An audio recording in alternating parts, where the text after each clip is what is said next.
Are you still awake? Leather naturally, leather naturally, leather naturally. Mike has asked me to say a few words, but I'd like to just go back a little bit, because on the way here, on the aeroplane, as ever, somebody said to me, "What do you do?" And I said, "I'm in the leather trade." And they said, "Oh, what's that about then?" And it then took me 10 minutes to explain what the leather trade is all about. And when I reflected on it, you know, that happens to me a hell of a lot in my life.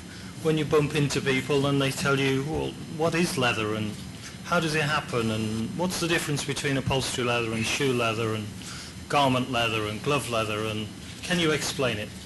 And looking around the room, I can see a few nodding heads, and presumably it all happens to you guys as well. But when you think about it more seriously, that's a failure on behalf of our industry to communicate to our consumer base globally, that they really do not know very much about what we do in our industry and what's it all about. So that's something that bothers me. Next, if you reflect on how the industry works, well, effectively, we exist because of the meat supply trade, full stop. No meat supply, no leather industry. And that's a fundamental tenet of what we all do.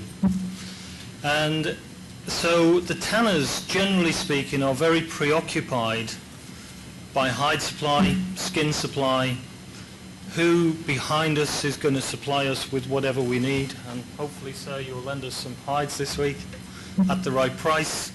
And then at the other end of our supply chain, it's about our consumers, our brands, our products, our customers, and what their needs are.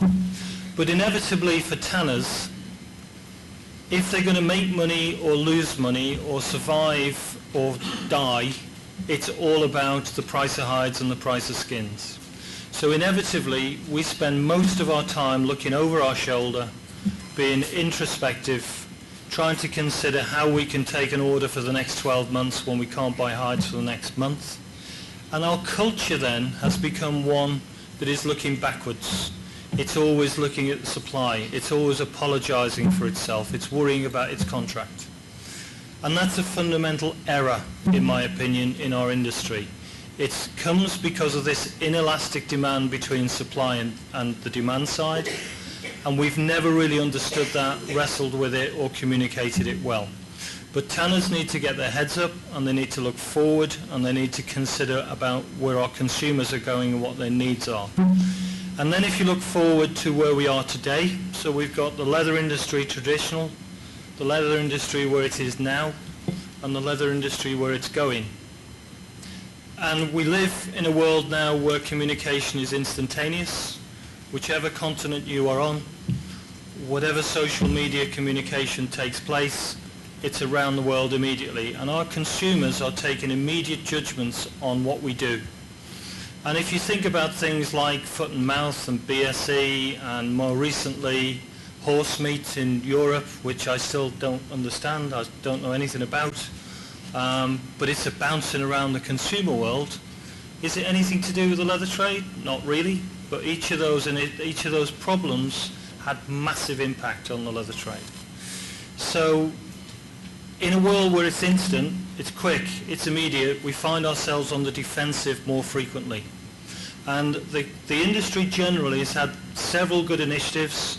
Leather Working Group would be one, Tannery of the Year, ICT, COTANS, all that sort of work. The societies of leather technologists around the world, universities, all do fantastic work about auditing, self-policing, sorting ourselves out.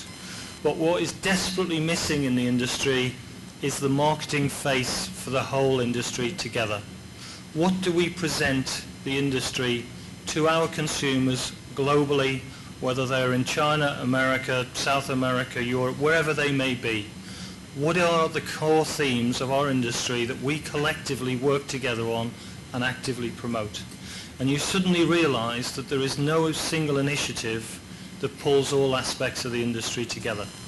And out of that anxiety, about 18 months, 2 years ago, several people got together and we came up with this idea, particularly Mike Redwood led it, of a Leather Naturally campaign, which is about taking all the common interests across the industry and promoting the good of the trade what is a common theme to all of us. So we all do our own marketing, that's fine.